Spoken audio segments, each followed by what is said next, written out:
Bueno, vamos a iniciar la charla. Mi nombre es Héctor Vilches. Hoy día tengo la invitación para dictar la charla sobre legislación en la seguridad privada. Y bueno, ya estamos juntos, vamos a analizar este tema. Vamos a tocar puntos muy precisos porque en una hora pues es bastante poco lo que tocamos. Algunos que han estado en el curso conmigo ya conocen más o menos de qué cosa se trata este asunto, ¿no? ¿Qué cosa es en sí legislación en la seguridad privada? Quiero empezar desde cero, como para que ustedes puedan ir aterrizando de dónde vamos a iniciar y que con el ejemplo que vamos a dar, dónde queremos llegar. Déjenme decirle que la finalidad de esta charla, según la empresa, es que ustedes se concienticen y se familiaricen en algunas normas que nosotros tenemos o que la empresa tiene para brindar un servicio óptimo de calidad sin ninguna consecuencia posterior, y que esto nos va a permitir hacer un excelente servicio. ¿Qué es la legislación en la seguridad privada? Le voy a dar una introducción muy pequeña para después irles poniéndoles el PowerPoint. Bueno, es un conjunto de normas. Es un conjunto de normas que tienen directa implicancia tanto en las empresas de seguridad como con el personal operativo que brinda estos servicios de seguridad. Un conjunto de normas que tienen directa implicancia con las empresas de seguridad y con el personal operativo que brinda estos servicios de seguridad privada. No estamos hablando de una sola norma, de dos normas, de tres normas, sino un conjunto de normas.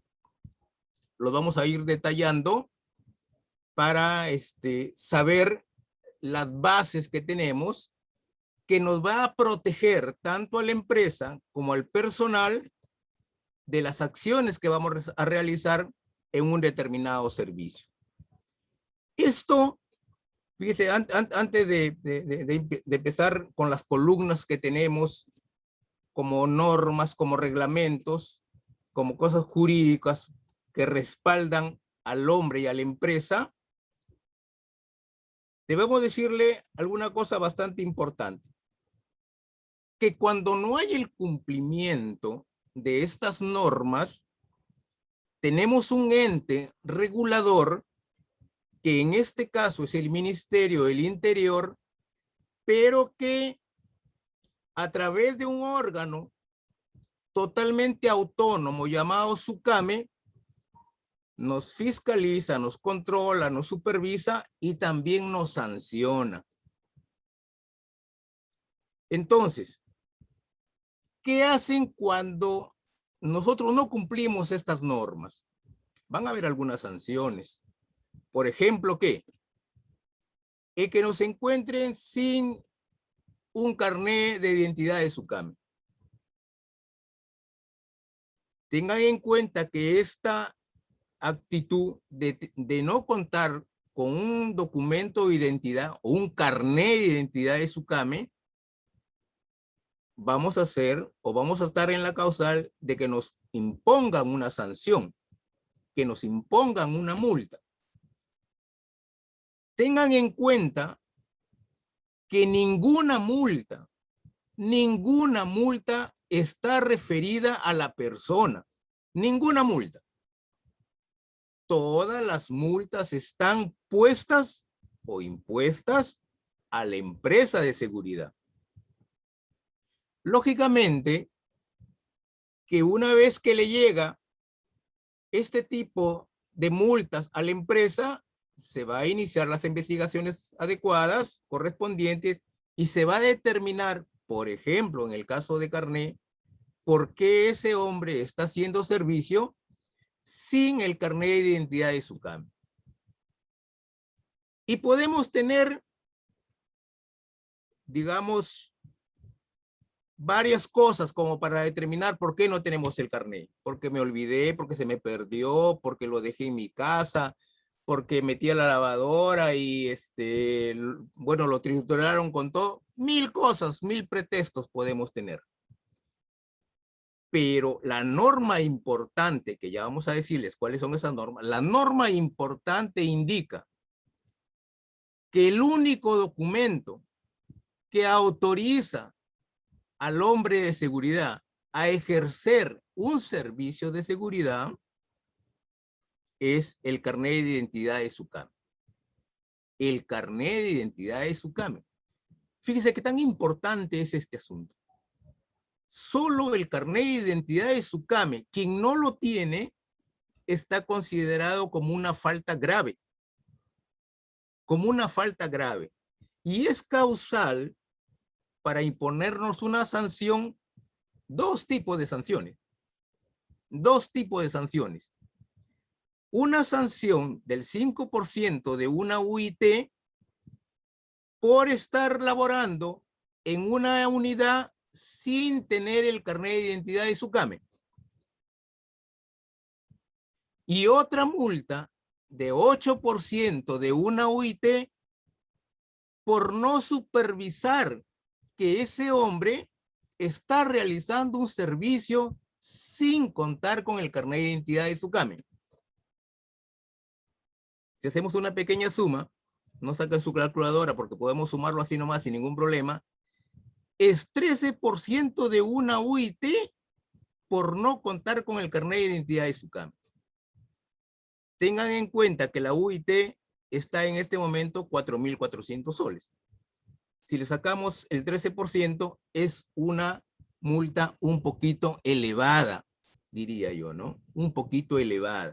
Entonces hay que tener mucho cuidado porque esa es una falta grave. Es una falta grave. Es 13% de una UIT y no la ponen tanto a la persona que esté ejerciendo ese servicio sin el carnet y el 8% porque la empresa no mandó a un supervisor o el supervisor que tiene no controló que esa persona está haciendo servicios sin el carnet de identidad de SUCAME. Por ahí quiero que quede claro este asunto, ¿no?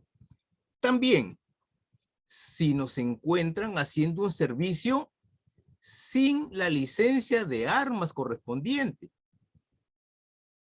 o con la licencia de armas vencida, aquí ya se agrava un poquito más, porque de acuerdo a esta norma es el 25% de una UIT por estar prestando servicios sin la licencia de armas correspondiente. Fíjate dos ejemplos bien chiquitos, sencillos, que a veces no le damos mucha importancia, porque se me olvidó el carnet en mi casa, digo, no importa, me voy a trabajar así nomás sin ningún problema. No sé dónde se me quedó mi licencia de armas, pero como nadie me va a ver, no importa, me pongo mi chaleco antibalas, me pongo mi arma y me voy a hacer mi servicio. No tengo ningún problema. Sí, señores, hay problemas en esta situación. Podemos seguir explicando una serie de cosas como ejemplo, sin estar sin el chaleco antibalas, sin estar sin el uniforme correspondiente, una serie de consecuencias que nosotros podemos dar.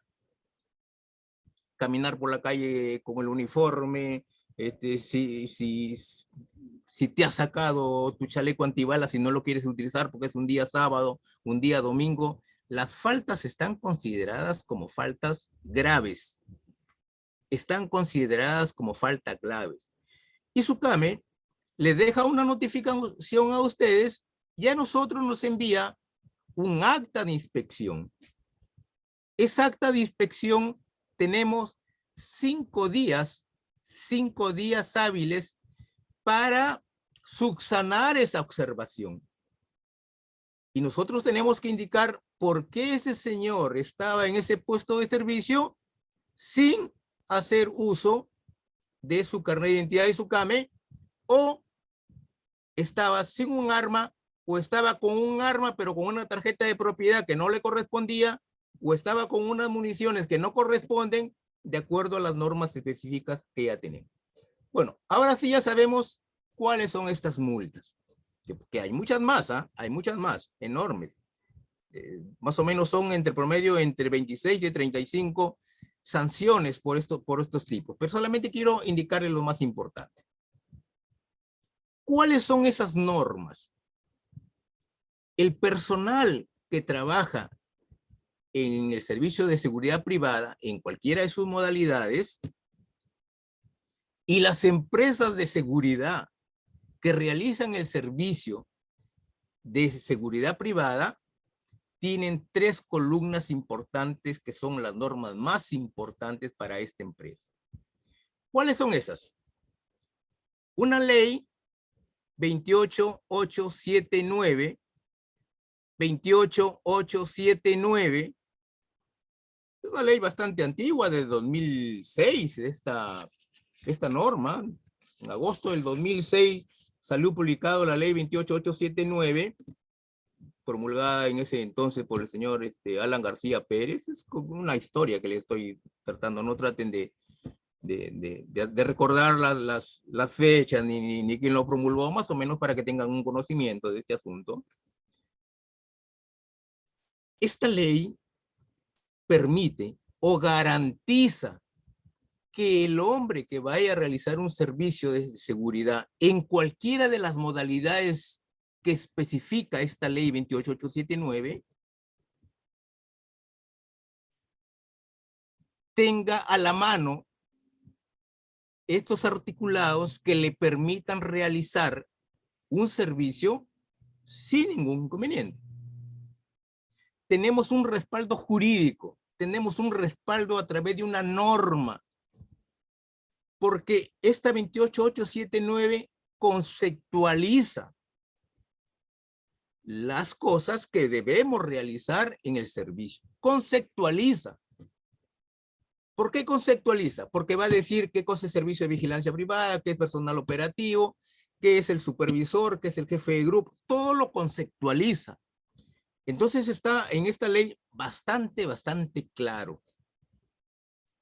Es la ley del servicio de seguridad privada. Así se llama.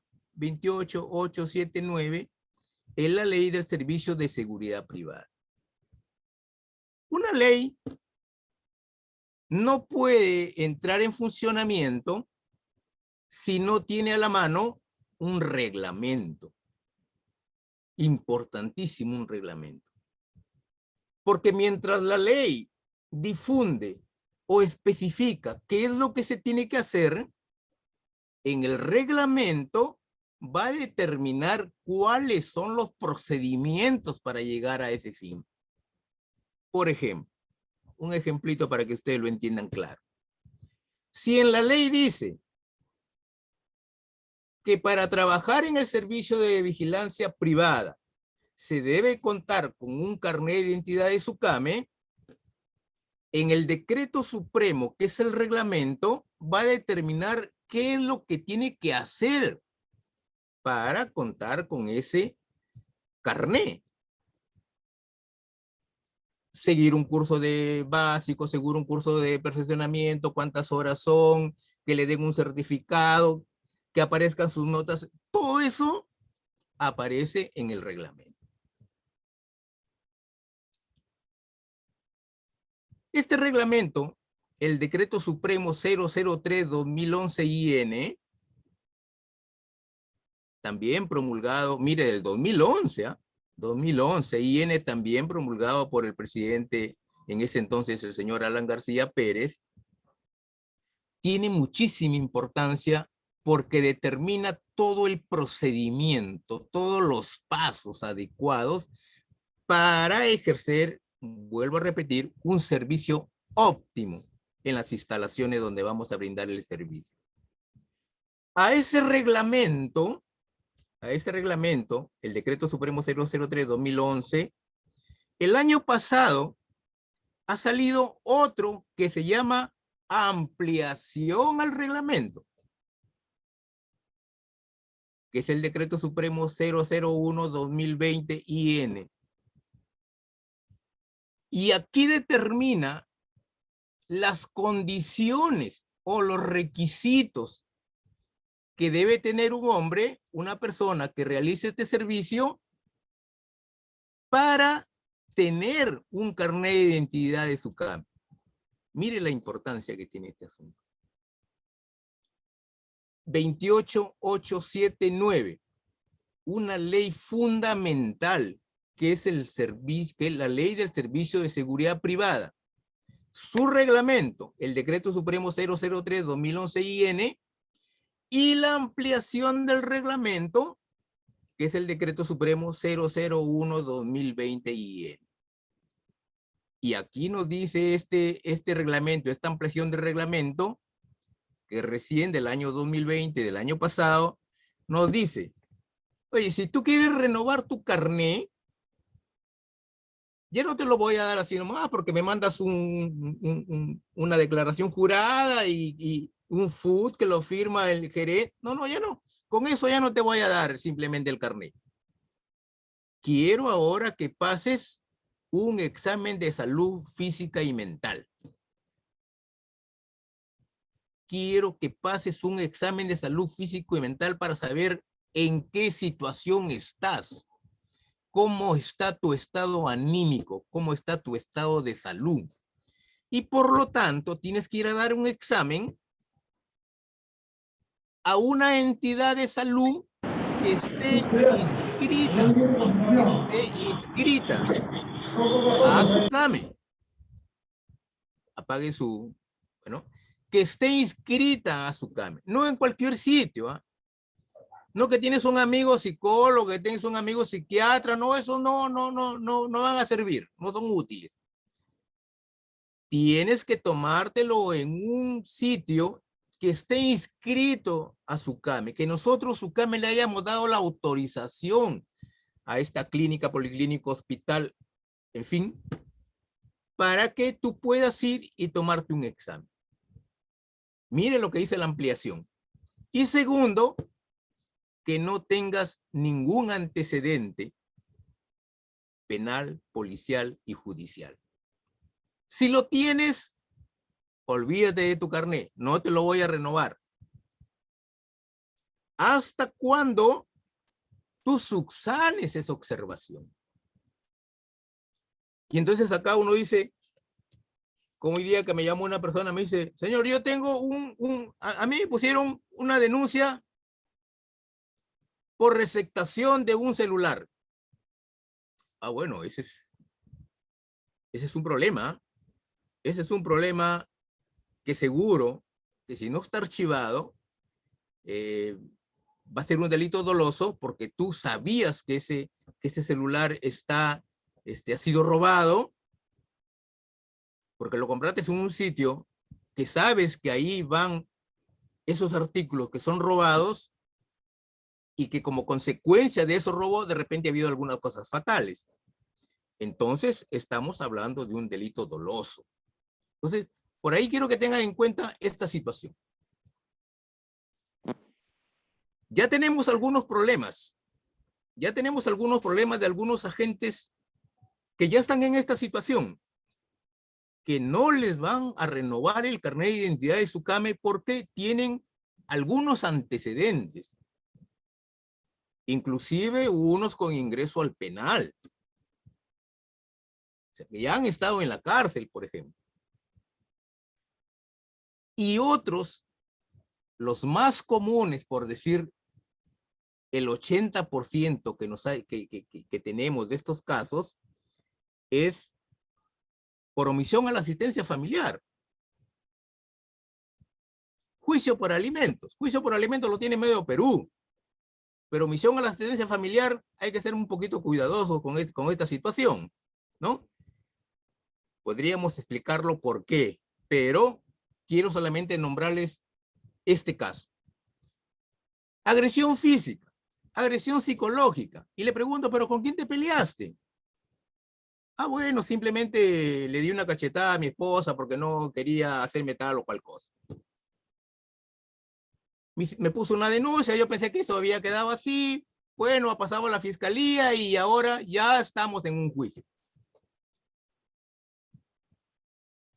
La ampliación del reglamento, el decreto supremo 001-2020 IN, que les acabo de comentar, es bastante preciso.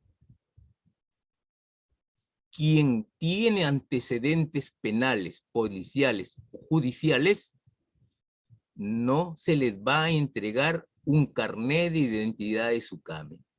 ¿Eso qué indica? Que si no tienen este carnet, no van a poder trabajar en seguridad. Algunos dirán, no, pero de repente Vigilancia Andina ya no me quiere y me voy a otro sitio. No te puedes ir a ningún sitio de una empresa de seguridad. Porque todo el sistema que tiene SUCAME está en red con todos los organismos públicos, del Ministerio Público, del Poder Judicial y con la justicia, y va a salir inmediatamente que tiene estos antecedentes. Quiero que por ahí quede bastante claro todo este asunto. Primera base para las empresas y para el hombre de seguridad, la ley 28879 y su reglamento. La ley 28879 y su reglamento. ¿Qué otro? Fundamental, fundamental. El decreto legislativo 1213. Decreto legislativo 1213, fundamental. La ley que regula los servicios de seguridad privada. ¿Por qué los estoy nombrando este asunto? Porque en los dos ejemplos que me han pedido que los toque, ahí van a determinar, lo he sacado del decreto legislativo, lo he sacado de la 28879 o lo he sacado de la otra norma. El decreto legislativo 1213 es importantísimo. A pesar de que tiene 46 artículos, solamente 46 artículos, solo están funcionando 7. O sea, ¿todos los articulados no funcionan? No, todos los articulados no están funcionando. Porque un caso de excepción de este decreto legislativo es que no tiene reglamento. Pero tengan en cuenta que es decreto legislativo, no es ley. Es un decreto legislativo que eso se da cuando el Ejecutivo pide facultades pues, al Legislativo, ¿no? Cuando el Ejecutivo pide facultades para gobernar en ciertas cosas, como por ejemplo la seguridad ciudadana, dio el decreto legislativo 1213. Y cuando ya pasa más allá de un año, quiere decir que esta norma como decreto legislativo se convierte en ley, ¿no? Entonces, hay un decreto legislativo 1213 que es bastante importante porque de estos 7 artículos, los 7 son sumamente importantes. Tenemos el artículo 1, 2, 3, 23, 35, 37 y 39. 3 artículos. 1, 2, 3, 23, 35, 37 y 39. 7 artículos sumamente importantes. Ya lo vamos a tocar después. Lo vamos a desmenuzar un poquito. Y la otra norma como columna vertebral importante es la ley 30299. 30299, que es la ley de armas de fuego, municiones, explosivos, productos pirotécnicos. Esa es la norma importantísima. ¿Y por qué? Porque el 90% de trabajadores en una empresa de seguridad va a hacer uso de armas de fuego, de licencia de armas.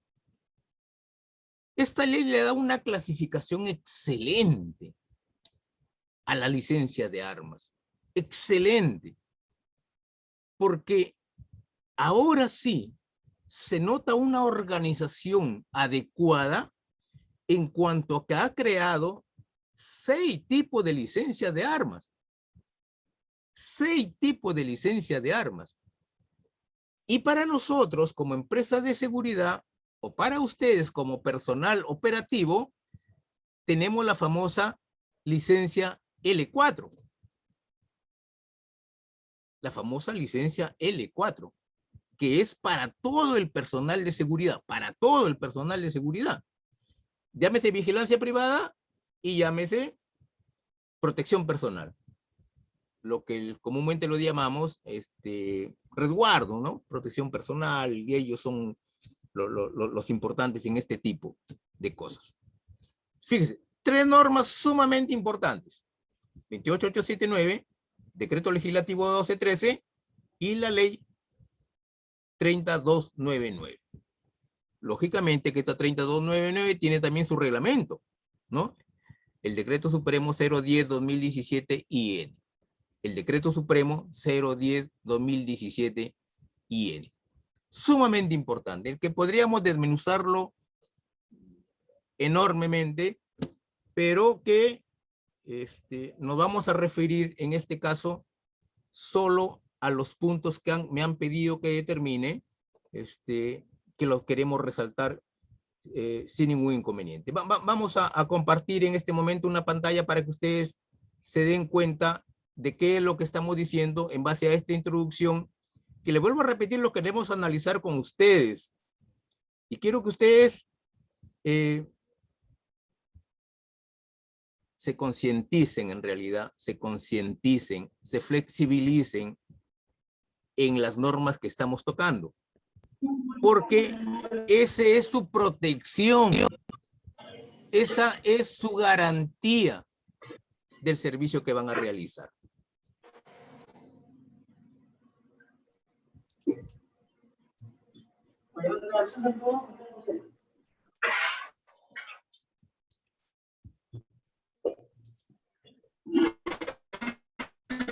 No sé si lo ven, sí lo ven, me imagino. A ver, por acá vamos a moverlo al otro lado. ¿Qué es la legislación en la seguridad privada? Conjunto de normas que tienen directa implicancia con las empresas de seguridad y con el personal operativo que cumple las funciones de seguridad privada. Mire lo que indica. Conjunto de normas. 1, 2, 3, 4, 5 normas. Son muchas normas las que hay en este caso, pero les estoy indicando las más importantes, ¿no? Porque hay una serie de directivas, hay una serie de resoluciones de superintendencia que han salido ahora último, que si nos alcanza el tiempo seguro se las voy a indicar para que tengan cuidado con los carnets y con la licencia de armas. Conjunto de normas, son varias normas. Dice que tienen directa implicancia con las empresas de seguridad y con el personal operativo. ¿A quiénes se le llama personal operativo? Todos los que trabajan en una empresa de seguridad, en una instalación, realizando un servicio, ¿se les puede llamar personal operativo? Todos los supervisores que realizan este servicio de ronda, digamos, ¿no? De estar en una instalación ahí como residentes, ¿es personal operativo? Quizás algunos contestarían y dirían, sí, todos somos personal operativo, los que estamos ya en la calle, los que estamos en las instalaciones, todos somos personal operativo. La ley 28879 indica que no. Que a todos ellos no se les puede llamar personal operativo. ¿A quiénes se le llama personal operativo? Se le llama personal operativo a la persona exclusivamente, mire a quién, que debidamente capacitada y autorizada realiza los servicios de seguridad privada. Personal operativo es la persona que debidamente capacitada y autorizada realiza una de las funciones en una instalación. Pero si el supervisor también realiza este tipo de funciones, pero dice personal capacitado y autorizado. Y el único que autoriza para que esta persona realice ese servicio es SUCAME. ¿A través de qué? A través de un carnet de identidad de SUCAME. Entonces ustedes, yéndose a la lógica, van a decir, ah, entonces el personal operativo solo es aquel que tiene carnet de SUCAME. ¿Correcto? Correcto.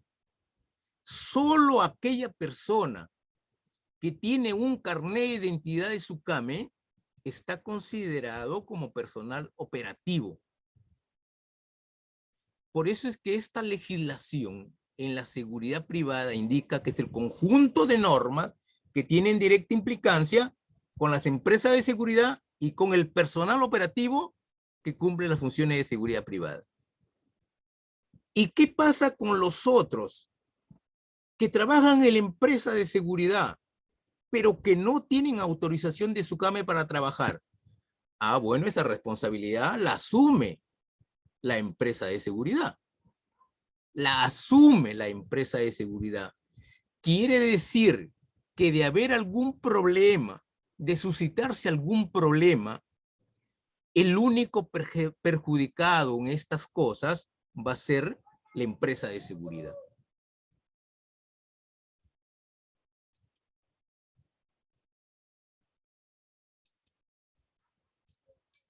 Normas. Fíjese las normas. Les dije que la ley 28879, ley de servicio de seguridad privada, la norma más fundamental, más importante, la ley 28879. Aquí esta norma especializa, les da un ramillete a las empresas que quieran contratar a una empresa de seguridad y les dice, ¿qué necesidad tienes para contratar una empresa de seguridad? Ah, bueno, yo tengo una pequeña empresa y todos los días se pierde mi patrimonio. Todos los días la gente me roba. Todos los días salen productos sin ser controlados. Ah, bueno, entonces a ti lo que te interesa es un servicio de vigilancia privada. Mira, acá tienes el servicio de vigilancia privada con los 780 empresas que brindan seguridad a nivel nacional. Tú escoge. Le dice a cualquier empresa que quiera contratar los servicios de vigilancia privada. 780 empresas a nivel nacional. Fíjate tú cuál te conviene. Pero le está dando esa opción que no había anteriormente. Hoy en día ya le está diciendo, esta es una empresa especializada en el servicio de vigilancia privada. ¿Tu empresa qué necesidad tienes? Bueno, yo quiero que me cuiden mis funcionarios, mis directores, porque ellos se van solos de la oficina a su casa o de su casa a la oficina, o se van a determinado sitio, y entonces necesito que alguien los proteja, que los resguarde, que esté acompañándolo. Ah, bueno, entonces tú lo que necesitas es un servicio de protección personal. Y así sucesivamente va indicando esta norma, esta ley 28879, exclusivamente que es de servicio de seguridad privada. Ya les indiqué que es el decreto supremo 003/2011 y el decreto 001/2020, que ¿para qué la vamos a necesitar?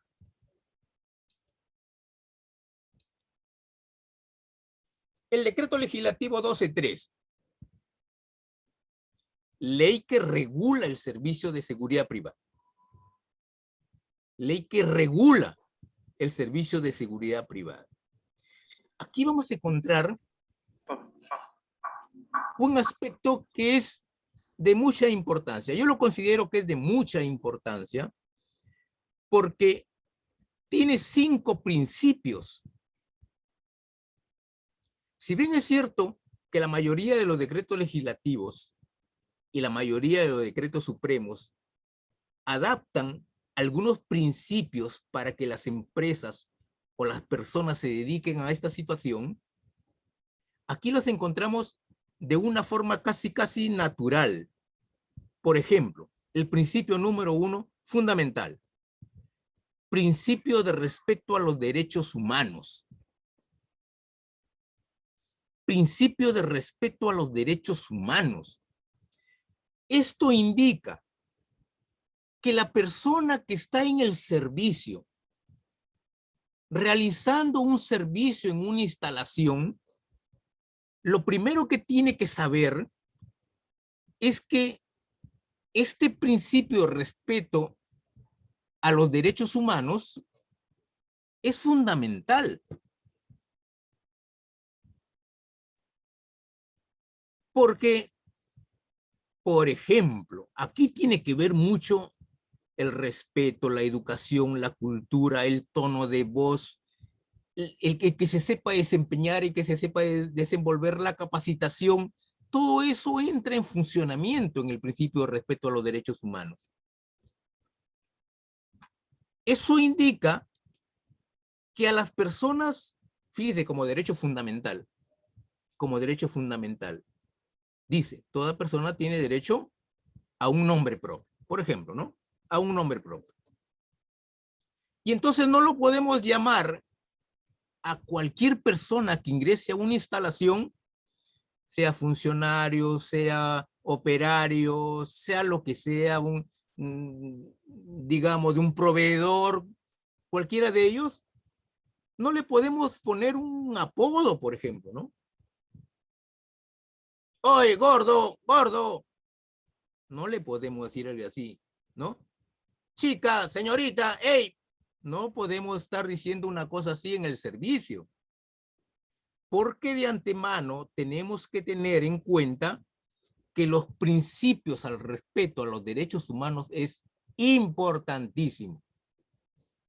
Así podemos ir desmenuzando de repente los otros, ¿no? Principios de complementariedad, coordinación con la Policía Nacional del Perú, la colaboración con las Fuerzas Armadas y la Policía Nacional del Perú, con el principio de no intromisión, que no debemos ejecutar acciones que solamente le competen a las Fuerzas Armadas y a las fuerzas policiales. Nosotros mucho nos gusta, digamos, inclusive hacer un cacheo a una persona. Alguien que lo hemos encontrado con unos productos y hasta queremos maniatarlo, queremos amarrarlo, queremos tirarlo al suelo, y cosas como eso no están permitidos, señores. Eso no se permite. Eso está totalmente prohibido. Porque este decreto legislativo 1213 nos está indicando que como principio fundamental en el servicio debemos tener el respeto absoluto a los derechos humanos. Fundamental. Eso es importante. La otra norma, vamos a correrlo un poquito más acá. La otra norma es la ley 3299, ley de armas de fuego, municiones, explosivos, etc. Fundamental esta norma. Fundamental porque va a permitir que ustedes tengan el conocimiento adecuado y exacto de qué cosa es lo que deben tener como documentos cuando van a aportar un carnet, perdón, cuando van a utilizar un servicio, van a hacer un servicio con arma. 3 documentos deben tener cuando van a hacer un servicio con arma. 3 documentos. El carnet de identidad de su CAME, la licencia de armas vigente y la tarjeta de propiedad. La tarjeta de propiedad. 3 documentos sumamente importantes. De hacer un servicio con armas, y no tengan, por ejemplo, la tarjeta de propiedad o la licencia de armas o el carnet de su CAME, está considerado como falta grave, causal de un proceso administrativo sancionador. Y como consecuencia de ello, es que se nos ponga una multa. A no ser que tengamos los argumentos adecuados para determinar por qué ese señor estaba en ese momento haciendo un servicio con arma sin la licencia de armas o con la licencia de armas vencida. Si tenemos los argumentos, nosotros inmediatamente mandamos o subsanamos la observación O podemos apelar esa observación y determinar por qué ese hombre estuvo en ese momento sin contar con el carnet o con la licencia o con la tarjeta de propiedad.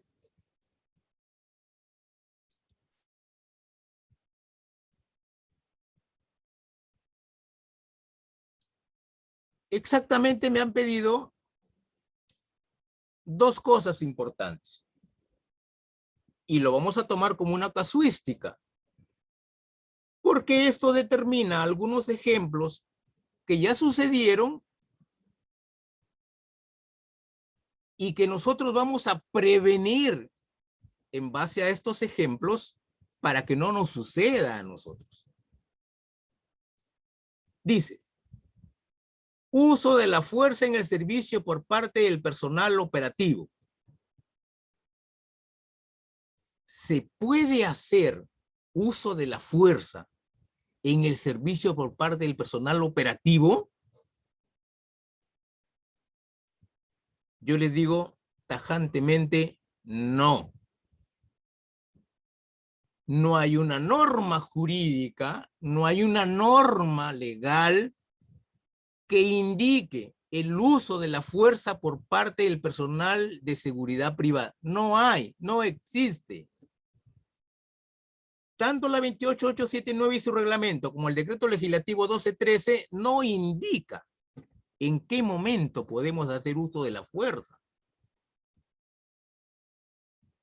Y el otro ejemplo es, ¿se puede hacer disparos al aire o disparos disuasivos con armas de fuego? Les digo tajantemente, no. No se puede. No se puede hacer disparos al aire o disparos disuasivos con armas de fuego. No se puede. Está totalmente prohibido. Tanto en estas dos cosas, hacer uso de la fuerza en el servicio por parte del personal operativo o hacer disparos disuasivos al aire. ¿Para reclamar qué? ¿Para impedir qué? Pero alguno me dirá, señor, pero por mi sitio, por la parte de atrás, se están metiendo una gente. Y yo tengo que prevenir. No vaya a ser que me vayan a atacar. Por eso es que yo prefiero ponerle mis cartuchos a la escopeta y agarrarlos a escopetazos y disparar al aire. ¿Y quién ha determinado que se puede hacer ese asunto? ¿Quién? ¿Tenemos alguna norma para eso? ¿Hay alguna disposición para eso? ¿Hay una disposición escrita? Legal no la hay, ¿eh? Legal no la hay. Legal, absolutamente. No hay ninguna norma legal que indique que sí puede hacer disparos al aire. No hay. Vamos por la parte de la empresa. Hay una disposición escrita que usted tenga en el servicio que indique que puede hacer disparos al aire o disuasivos cuando se está metiendo por alguno de los sitios donde usted hace servicio personas extrañas. Cuando está un vehículo en actitud sospechosa en la parte de fuera, ¿podemos hacer disparos al aire?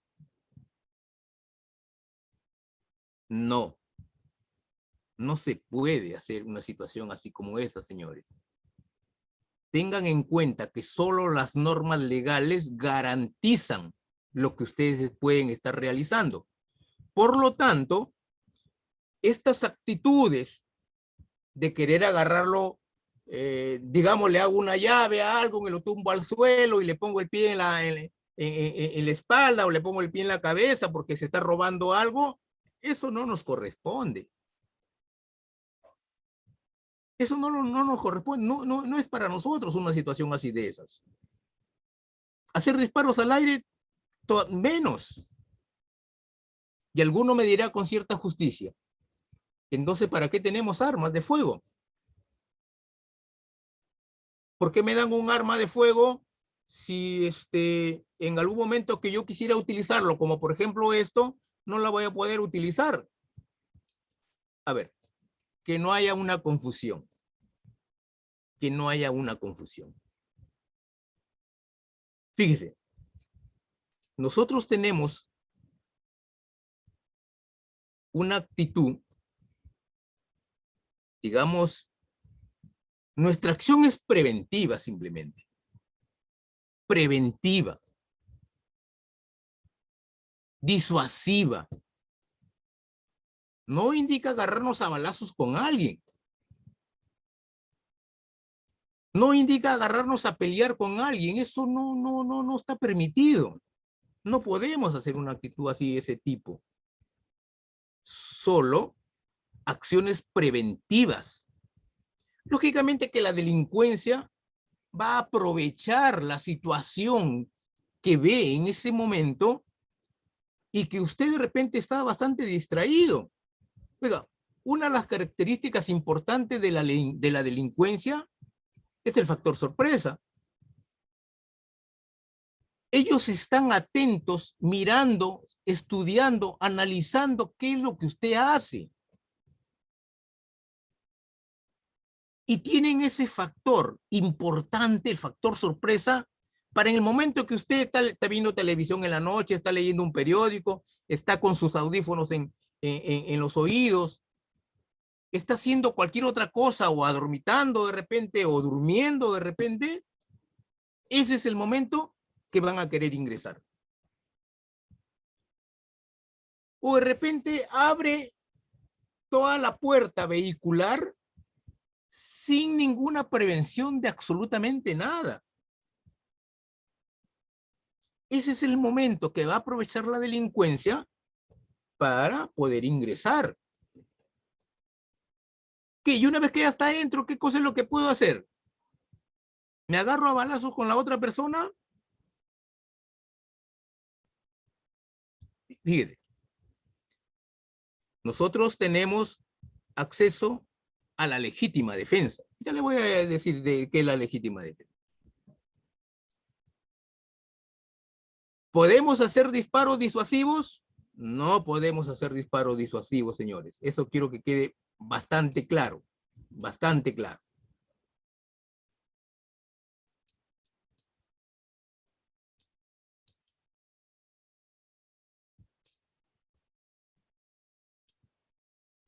El uso de la fuerza en el servicio. Les dije bien claro, no existe ninguna norma jurídica que determine el uso de la fuerza del personal de servicio de seguridad. No hay. No hay norma jurídica. No hay. Está prohibido que el personal de seguridad haga uso de la fuerza física o letal. Está prohibido que el personal de seguridad haga uso de la fuerza física o letal. Letal en los dos sentidos, ¿no?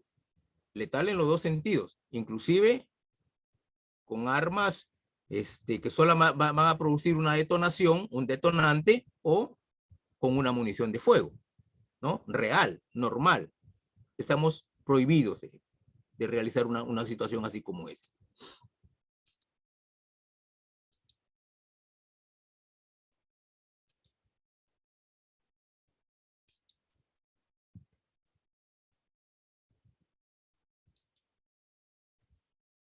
Por ejemplo, esta función la tiene solamente las fuerzas policiales. Mire para que hagan una comparación del uso de la fuerza de la policía y el uso de la fuerza que puede utilizar el servicio de vigilancia. Y eso que el uso de la fuerza policial sí tiene una norma jurídica. El decreto legislativo 1186 dice que la policía sí puede usar el uso de la fuerza. ¿Qué es la fuerza? Dice que es el medio en que sus diferentes niveles usa el personal de la policía dentro de un marco de la ley. ¿Para lograr qué cosa? Para lograr el control de una situación que constituye amenaza o atenta contra la seguridad, el orden público, la integridad o la vida de las personas. Pero fíjese, esta fuerza que utiliza la Policía Nacional del Perú tiene un procedimiento, tiene un proceso no es que de frente lo agarra y lo golpea a la persona y lo tira al suelo. No, no, eso no sucede. Por eso es que muchos policías se van presos, se van a la cárcel, porque se saltan esos procedimientos que se debe tener, ¿no? Se saltan esos procedimientos. Por ejemplo, en la Policía Nacional del Perú, la presencia de la autoridad es importantísima, ¿no? Nos hemos dado cuenta cuando hay algún revuelto, hay alguna cosa que se ha producido en algún escándalo, y solo con que llegue la Policía Nacional, un personal policial, ya hay presencia de autoridad, ¿no? Como que ya se tiene respeto. El delincuente, una vez que lo agarra la policía, toda esa bravura, toda esa amargura, todo eso que tiene adentro, se le disminuye totalmente y comienza a llorar, por ejemplo, ¿no? Presencia de la autoridad, importante, que no la tenemos nosotros. Tenemos una presencia, pero es una presencia disuasiva, no presencia de autoridad, como autoridad en este caso, ¿no? ¿Qué más utiliza la policía? Dice, utiliza una persuasión o disuasión verbal. Comienza a hablarle al delincuente, ¿no? Comienza a hablarle, comienza a manifestarse, comienza a decirle una serie de cosas, lógicamente con palabras bastante fuertes, como para que ese delincuente deje de hacer lo que está haciendo. Lo persuade al delincuente. Nosotros lo podemos hacer, es bien difícil que lo podamos hacer. Y después, en base a eso, puede haber una reducción física. Una reducción física, señores. O sea, quiere decir que ya se le puede abalanzar, que se le puede ir encima, que lo puede sacar del vehículo, que lo puede bajar del vehículo público, etcétera, y que lo puede tirar inclusive al suelo, ¿no? También, si todavía sigue resistente a eso, puede hacer utilización de armas incapacitantes. Un electroshock, por ejemplo, y algunas armas incapacitantes que puede ser para que el delincuente no reaccione, se quede ahí y lo deje un poco, digamos, sorprendido en ese momento, ¿no? Y finalmente, la utilización de las armas de fuego. Mire todos estos pasos que puede haber. Ojo que en la verbalización, en la disuasión, el policía todavía dice, alto, policía. Nosotros no podemos darnos el lujo de decir una cosa así como esa. No tenemos ese procedimiento, porque no tenemos una norma, no tenemos una disposición que determine que así lo debemos hacer. Sin embargo, el policía, el personal policial sí tiene esta norma jurídica que lo respalda. Vuelvo a repetir, cuando hay algunos que se sobrepasan y no siguen estas características, este procedimiento, seguro que van a ir a la cárcel, ¿no?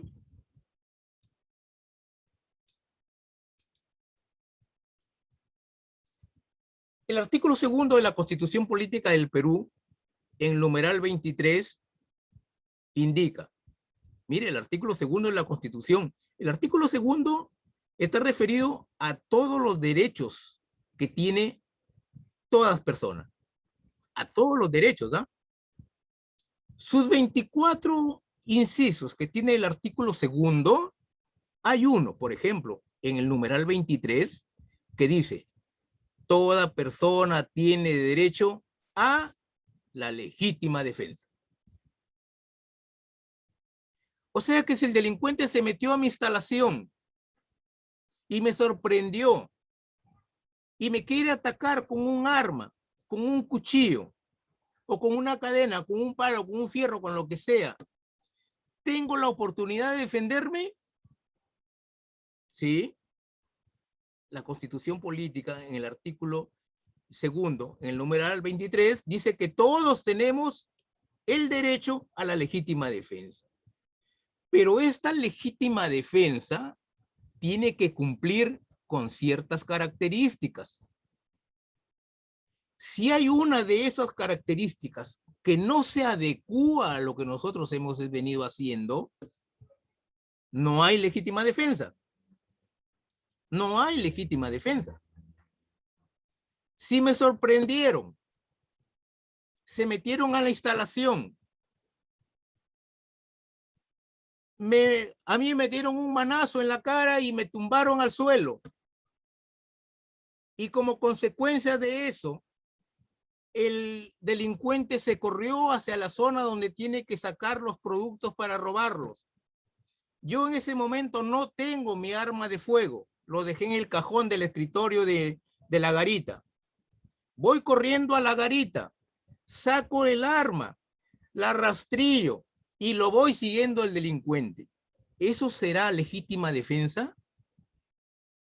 Ya no es legítima defensa. Ya no es legítima defensa. Se han agrupado otras consecuencias. Porque si a ti te tumbaron, te dejaron en el suelo y la otra persona se corrió, bueno, hasta ahí no ha habido ningún problema. No ha habido ningún problema.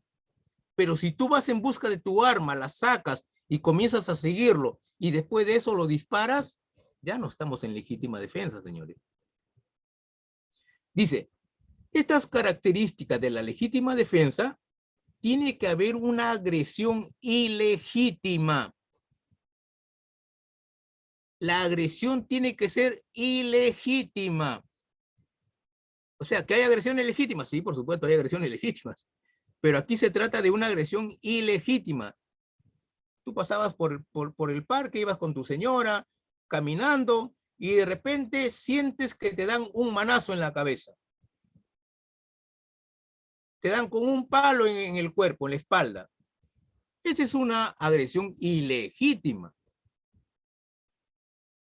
Debe haber una necesidad racional del medio empleado. Una necesidad racional del medio empleado.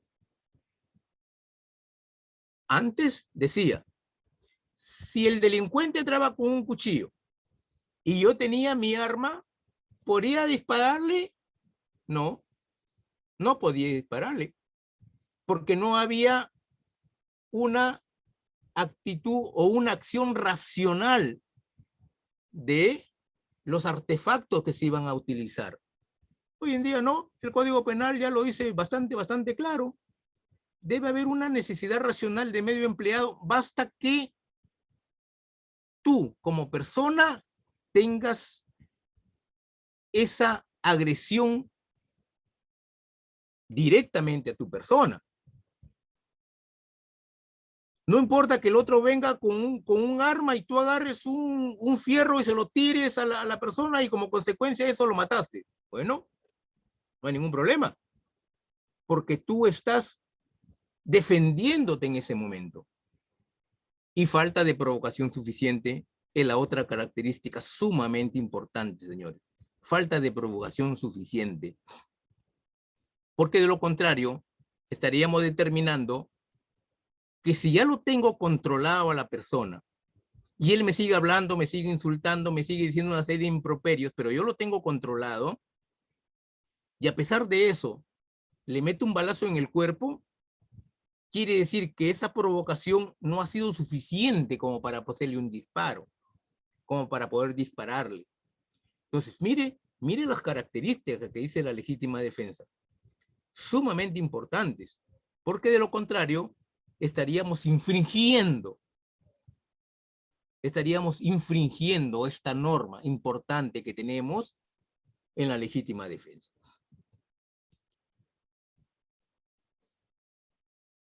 Les decía que en el decreto legislativo 1213 dice que el respeto absoluto a los derechos humanos. Dice, el personal de seguridad privada está obligado a usar técnicas de prevención y medios de defensa razonables. Medios de defensa razonables y proporcionales. Mire, el personal de seguridad privada está obligado. No dice que si quiere lo hace, o si quiere no lo hace, o si quiere cumple, si quiere, no. Dice, está obligado a usar técnicas de prevención y medios de defensa razonables y proporcionales. ¿No? ¿Qué es lo que tienes tú? Un arma de fuego. ¿No? Sí, siempre pasa todas. Tienes un arma de fuego Y por ahí deberías ver la razón y la proporción con la que la vas a poder utilizar.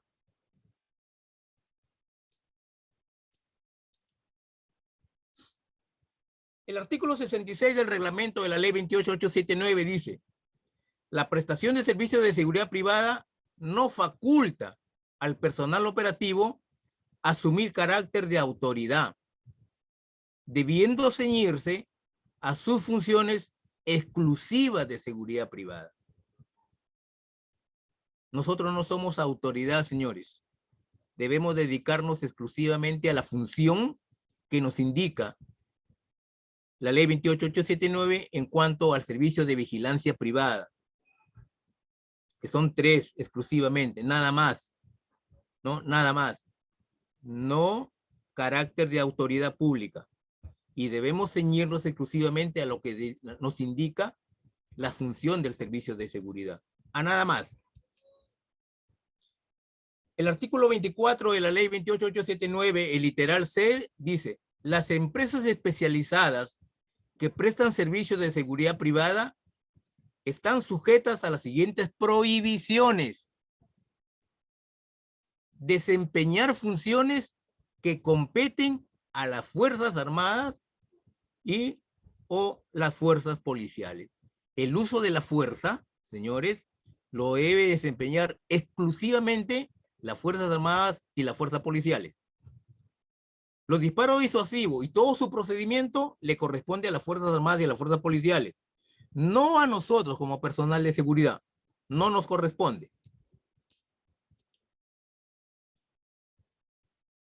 Los disparos al aire o disuasivos, estamos cometiendo un delito de peligro común.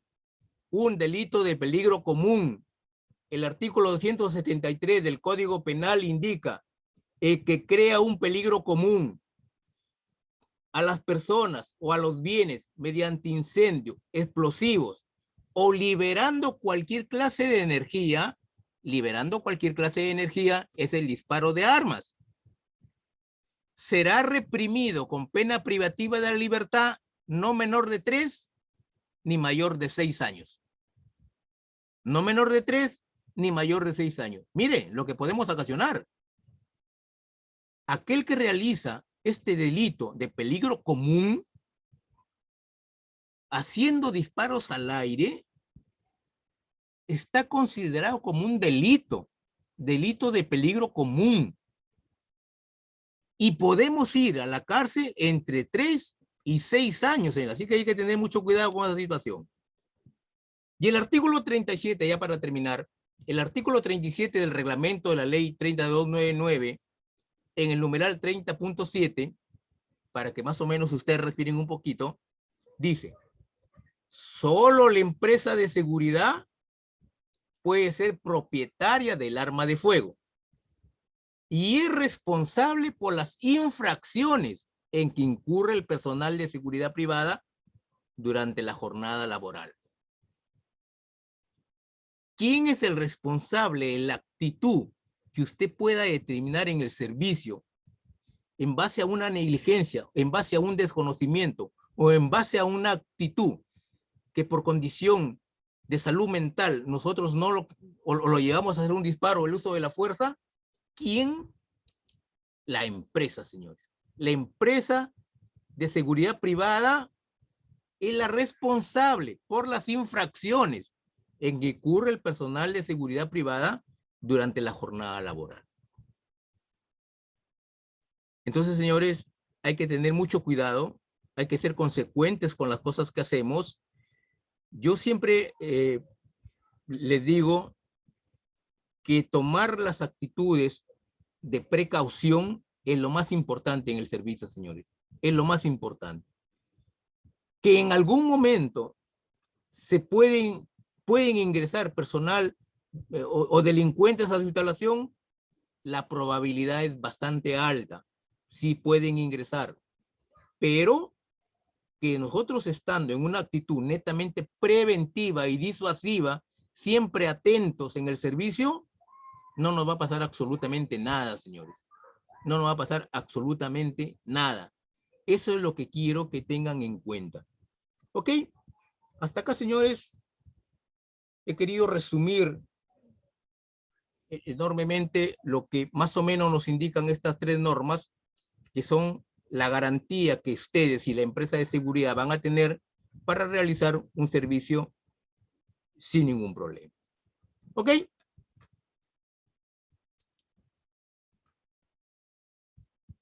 Si alguien tuviera alguna pregunta que hacer, con gusto la respondería. Si alguien quiere manifestarte en algo, con gusto se lo voy si tiene alguna consulta de algo, la voy a absolver sin ningún inconveniente. ¿Ok? ¿Hay alguna consulta? ¿Alguna pregunta? ¿Algo que no les haya quedado claro? Ok, señores. De mi parte, muchas gracias por la atención. Hemos corrido bastante ligeros, hemos ido en este asunto, pero necesito que la esencia haya quedado en algo para ustedes. Sería importante en algún momento tocar, por ejemplo, los derechos fundamentales, los derechos humanos, las agresiones ilegítimas, por ejemplo, son temas bastante buenos que van directamente vinculados al servicio que nosotros podemos hacer, ¿no? Derechos fundamentales, los derechos humanos, los derechos constitucionales, las garantías constitucionales que el hombre tiene para interponer alguna acción, ¿no? Esos son también bastante importantes que podamos tocarlo en algún momento. De mi parte, muchas gracias. Gracias al moderador y ya nos vemos en alguna otra oportunidad. Muchas gracias, señor Vilches. Me parece que ahí el señor Miguel Ángel Cruz tiene una pregunta. Algo que se puede perjudicar, Veo una manito levantada, señor Miguel Ángel Cruz Salinas. Señor Vilches, buenas tardes. Hola, Miguel Ángel. ¿Qué tal? Buenas tardes con todos los presentes. Señor Vilches, para ser puntual, quiero que me saque de duda. Como usted dijo, nosotros estamos latentes de estar atentos al servicio, pero puede llegar un momento en que puedan ingresar o tener algún problema en el servicio. ¿En qué momento tendríamos que actuar? Tanto portando arma de fuego como no. O sea, esa es mi pregunta, porque como decir, por ejemplo, estar en un centro comercial, uno está haciendo su servicio normal, aunque acá creo que no tenemos servicios en centros comerciales, pero es una pregunta para salir. Y somos agredidos. ¿Nosotros en ese momento deberíamos de responder o no a la agresión? Gracias. A ver, fíjese. A ver, gracias por la consulta. A ver. Dice que el hombre de seguridad y cualquier persona debe de actuar en un momento cuando tu integridad física tenga o corra una actitud o una acción real y de inminente peligro. Mire lo que dice, real y de inminente peligro. Una actitud real. No es que estabas caminando por ahí distraído y que ibas viendo tu teléfono celular de repente y te chocaste con alguien, ese alguien se amargó y comenzó a buscarte pelea y cosas como esas y se enfrascaron a la gresca a pelear. Esa no es una actitud de inminente peligro. Una actitud de inminente peligro es cuando alguien viene así de frente y te increpa una cosa. Viene alguien con un arma y te la pone el arma en la cabeza o en el cuerpo. Normalmente se aconseja que no actúen en una situación así de esas, a no ser que tengan las condiciones adecuadas para actuar. Por ejemplo, en el caso de ustedes, que es de protección personal y vas con tu funcionario, y a tu funcionario inmediatamente le pusieron el arma en la cabeza o el arma en el cuerpo y lo están apuntando. Pero tú eres un experto, por ejemplo, en armas, tú eres un experto en defensa personal, y crees que las condiciones que tú tienes están como para proteger en ese momento, sí pudieras accionar porque es una actitud real y de inminente peligro.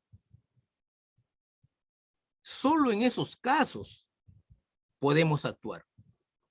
Pero no es que alguien así vino, me empujó y eso no es inminente peligro. Y en el caso de la vigilancia, se puede actuar en una actitud real porque da la casualidad que yo me encontraba durmiendo, por ejemplo, en la noche, me desperté al ruido, vi que una sombra se movió, saqué mi pistola o saqué mi revólver y comencé a hacer disparos al aire. Pero no ha sido una actitud real, ha sido una actitud imaginada. Entonces, de al ver algún herido y de algún muerto en ese momento por esa actitud que no ha sido de inminente peligro ni real, las consecuencias van a ser otras.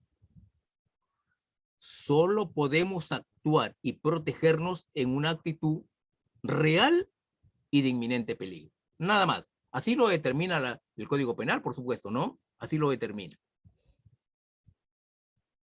¿Ok? Muchas gracias, señor Vilches, por su respuesta. Ok. Gracias, Miguel Ángel.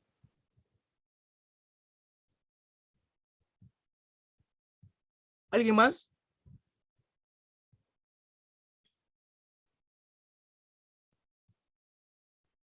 Luis Rodríguez.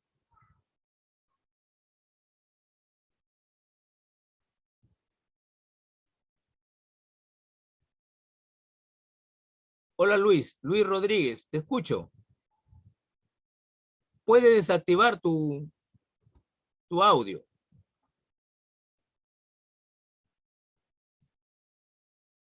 Tu micrófono, actívalo.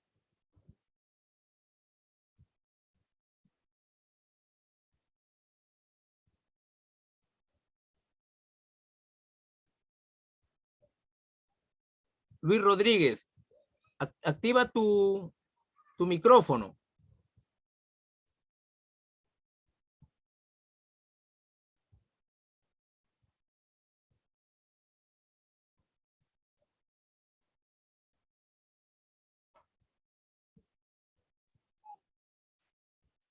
Ok, nadie más creo, ¿no? ¿Nadie más? Brian. Listo, sí, no veo ninguna otra pregunta. Seguramente, a ver, ahí se va a poner sus audífonos, el señor Rodríguez.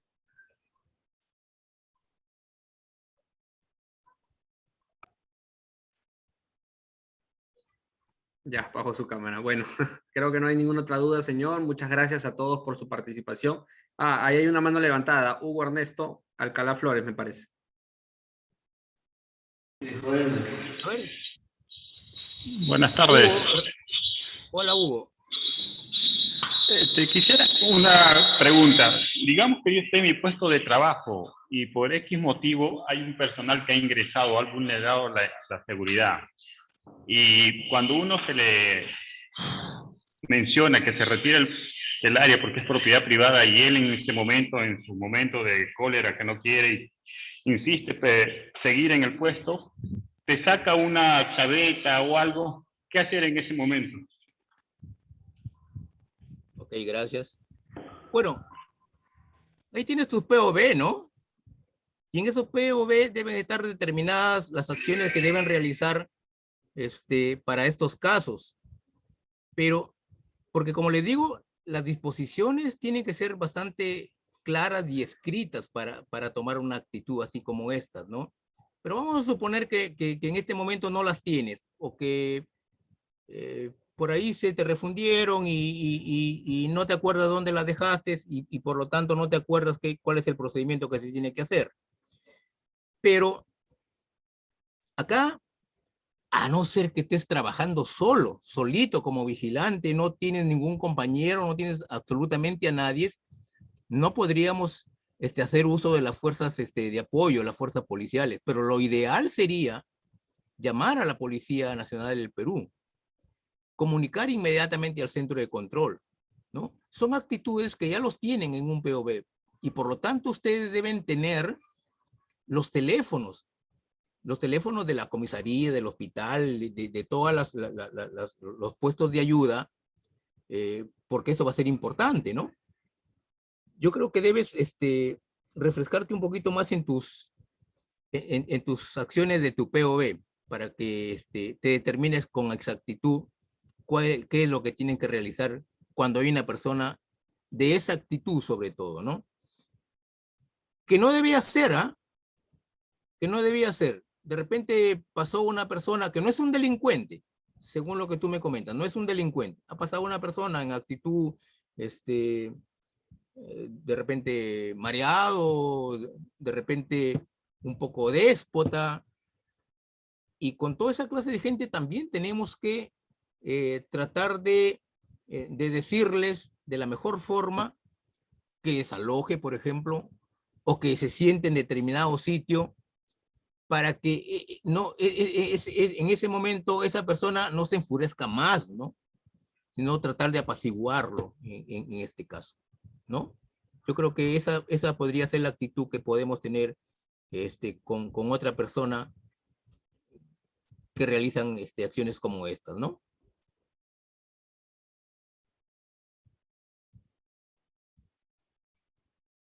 ¿Algo más?